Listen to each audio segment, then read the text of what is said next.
40 বছরে রাসূল আকরাম সাল্লাল্লাহু আলাইহি ওয়াসাল্লাম নবুয়ত পেয়েছিলেন নাকি তার আগেই পেয়েছিলেন? শাইখ আহমদুল্লাহ সাহেবের মূল ভিডিওটা কি ছিল আপনারা দেখবেন।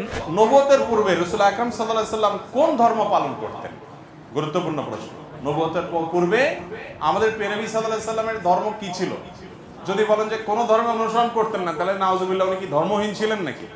উনি নবী হয়েছেন কত বছর বয়সে? 40 বছর বয়সে। তাহলে 40 বছর বয়স মানে তো জীবনের মূল টাইমটা প্রায়। 40 বছর পর্যন্ত উনি নিজে তো নবী ছিলেন না, উনি নবী হয়েছেন তারপরে। তাহলে 40 বছর পর্যন্ত নবী হওয়ার আগে তার ধর্ম কি ছিল? ওনার নাম হলো আহমদুল্লাহ সাহেব, সবাই তার নামে শায়েখ লেখে। আহমদুল্লাহ হইজ আহমদুল্লাহ। আহমদুল্লাহকে বলবেন যে তিনি এত বড় গুমটা দে, এমন সুন্দর রেফারেন্স দে, মুখের মধু দুধে বাস আছে, কথার মধ্যে বাস নাই। এমন বুবা শয়তান, এমন বুবা শয়তান, একেবারে জাহেল। এই আহমদুল্লাহ হলো পাবলিককে ধোঁকা দিয়ে বোকা বানায়। বেটা যত বড় হুজুরই হোক, আহমদুল্লাহর গনার টাইম আমরা আছে। কোন আলেমান আলেম আমি যদি তারে ভাই অক্ষরে ওয়াদা করলাম তার দাঁত ফালাই দেব, দাঁত ফালাই দেব, দাঁত ফালাই দেব। এই আহলে হাদিস মানে হলো বিনোদন। এটা আবারও প্রমাণ হইছে, সেই দিনে মসজিদে তারা ফুটবল খেলছে। কথা কোন ঠিক না বেটি? আমি বারবার বলছি আহলে হাদিস লামাযহাবীরা এই দেশের কোন ইসলাম প্রিয় মানুষ না, এরা হলো ইহুদিদের এজেন্ডা বাস্তবায়ন করতে, ইসলামের ভিতরে ফিতনা ঢুকাচ্ছে। কথা বলার ঠিক না। বাংলাদেশে বের হয়ে গেছে 40 বছর নবীরে নবী মানে না। 40 বছর পর্যন্ত উনি নিজে তো নবী ছিলেন না। আছে না নাই? শায়েখ আহমদুল্লাহর কথার পেছনে যেভাবে দলিল আছে, আপনার 14 গোষ্ঠী মিলে ওই দলিল দিতে পারবে না। আমি ধান চাষে উল্টা পাল্টা চিল্লাম। একটা আছে জেলটল খাইতে সাবির হামজা, হ্যাঁ হ্যাঁ, অনেক দলিল বলে আছে, অনেক দলিল বলে আছে, কিন্তু দলিল একটাও দিছে না, একটা দলিল দিছে না। আহমদুল্লাহ সাহেবকে বলতে চাই, গোমটা মৌলবীকে বলতে চাই। শায়েখ আহমদুল্লাহকে ক্রিটিসাইজ করে ভাসিয়ে দিচ্ছে, গালি গালাজ। আইসি কইবার লাগবে ওই যে আহমদুল্লাহ শয়তান না। শায়েখ আহমদুল্লাহ সাহেব এই গিয়াসউদ্দিন তাহরীর সাহেবের কথার জবাব না দিয়ে এটাই বুঝাতে চেয়েছেন বছর নবীরে নবী মানে না। 40 বছর পর্যন্ত উনি নিজে তো নবী ছিলেন না। আছে না নাই? আমাদের দেশে অনেক মৌলবী বলে যে আল্লাহ রাসূল সাল্লাল্লাহু আলাইহি সাল্লাম সরাসরি ওহী পাইছেন 40 বছর বয়সে, তখন থেকে রাসূলুল্লাহর আদর্শ মানা যাবে, এর আগেরটা মানা যাবে না। জাহেল জানে না রাসূলুল্লাহ কখন থেকে নবী। আহমদুল্লাহর গালে গালে নবী আলীর দুশমনেরা। এক দালাল বলতেছে মুখটা বাঁকা কইরা, হ্যাঁ তুমি কি করছো? হ্যাঁ কি করেছো তুমি এই পর্যন্ত? তুমি যে আহমদুল্লাহ বুল ধরতে আসছো, তুমি কি তা করছো? সুনামগঞ্জে যে লাখ লাখ টাকা কোটি কোটি মানুষের ত্রাণ দিছে, তখন তুমি কোথায় ছিলা? তখন আমি কোথায় ছিলাম? আমি ভুল ধরলাম নবুয়ত নিয়ে, হ্যাঁ আমার বোঝা সুনামগঞ্জ। আমি বলি কি, হ্যাঁ বলি কি, হইলে 4 নম্বর বাটফার।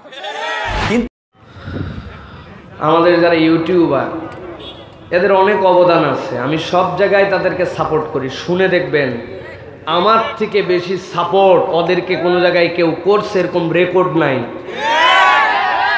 বড় গলায় সাথে এটাও বলি যে আল্লাহর দয়ায় কোনো ইউটিউবার দিয়ে আমাদেরকে পরিচিত হতে হয় নাই। আলহামদুলিল্লাহ, এদের আলোচনা, এদের মাধ্যমে আমাদেরকে পরিচিত হতে হয় না, আল্লাহ দয়া করছেন।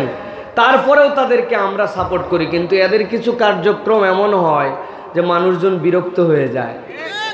প্রিয় ভাইয়েরা, আপনারা এরকম করেন না, আপনাদের অবদান তো স্বীকার করি। আগে মানুষ নেট খুললে গান বাজনা নানান কিছু পাইতো, এখন ইউটিউবারদের কল্যাণে কোরআন পায়। এটা তো আমরা তো স্বীকার করি আপনাদেরকে, কিন্তু আপনারা যদি এইরকম করেন তাহলে কেমনে হবে বলেন? একটা শৃঙ্খলা দরকার। এই থেকে এই অ্যাঙ্গেল, এই থেকে অ্যাঙ্গেল, এর মধ্যে ক্যামেরা বসানো যাবে না। আপনি অ্যাঙ্গেলটা কোনায় নেবেন এইটার মধ্যে, কারণ ইউটিউবারের জন্য ওয়াজের আয়োজন না, ওয়াজের আয়োজন হয়েছে এই মানুষদের জন্য। তা আপনারা দুইজনের মধ্যে সমন্বয় থাকতে হবে, এটা না থাকলে কেমনে হবে? যাই হোক, আমি আর সময় নষ্ট করতে চাচ্ছি না প্রিয় ভাইয়েরা। আল্লাহ রাব্বুল আমিন আজকে আমাদেরকে এনে হাজির করেছেন কোরআনের ময়দানে। আমরা খুশি তো? খুশি তো আমরা? আল্লাহ রাব্বুল আলামিনের এই কোরআন শোনার জন্য যারা আসলাম, আল্লাহ রাব্বুল আলামিন এই কোরআন শুনলে, এই কোরআনের পথে আসলে, কোরআন মানলে আমাদের লাভ আছে না নাই? কথা বলতে হবে, লাভ আছে না নাই? এই লাভকে কম না বেশি? এইটা কি যে কম না বেশি, এইটা কি বুঝে না না বুঝে? অর্ধেক বুঝে, অর্ধেক না বুঝে। আমাদের অধিকাংশই আমরা বুঝি না যে কোরআন শুনলে আসলে আমাদের জন্য কি লাভ, ঠিক কিনা? আল্লাহ রাব্বুল আলামিন বলছেন দুনিয়ার মানুষ, তুমি যে কোরআন শুনতে আসলে, যেই কালাম শুনতে আসলে, হৃদয় দিয়ে একবার অনুভব করো, এই কোরআন শোনার জন্য তোমরা যারা আসলে, এই সময়টা তোমার বৃথা যাবে না। যে কোরআন শোনার জন্য আসলে, এই কোরআন তোমার জন্য বিরাট উপকার বয়ে আনবে। কোরআনুল কারিমে অন্তত পক্ষে 87টার মতো আয়াত আছে, যে আয়াতে কারিমার মধ্যে আল্লাহ কোরআনের কাছে আসলে, কোরআন শুনলে, কোরআন বুঝলে কোরআন কি উপকার দিবে আল্লাহ রাব্বুল আমিন জানিয়েছেন।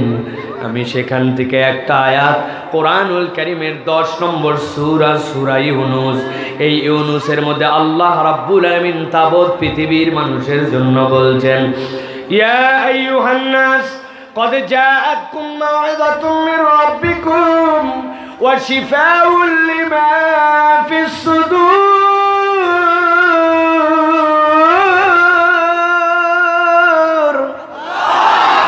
আল্লাহ রাব্বুল আলামিন বলছেন, ও দুনিয়ার মানুষ, আমি তোমাদের জন্য বললাম, তোমাদের কাছে আল্লাহর পক্ষ থেকে একটা মাউইজা আসছে, আল্লাহর পক্ষ থেকে তোমাদের কাছে একটা ওয়াজ আসছে, একটা কিতাব আসছে।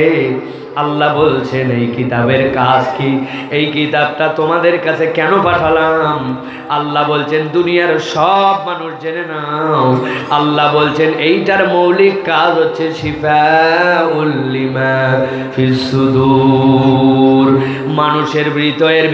মানুষের ভিতরে যে আল্লাহর পক্ষ থেকে একটা কলব আছে, অন্তর আছে, আল্লাহ বলছেন এই অন্তরের শিফা করার জন্য, অন্তরকে পরিশুদ্ধ করার জন্য আল্লাহ এই কিতাব দিয়েছেন। সুবহানাল্লাহ।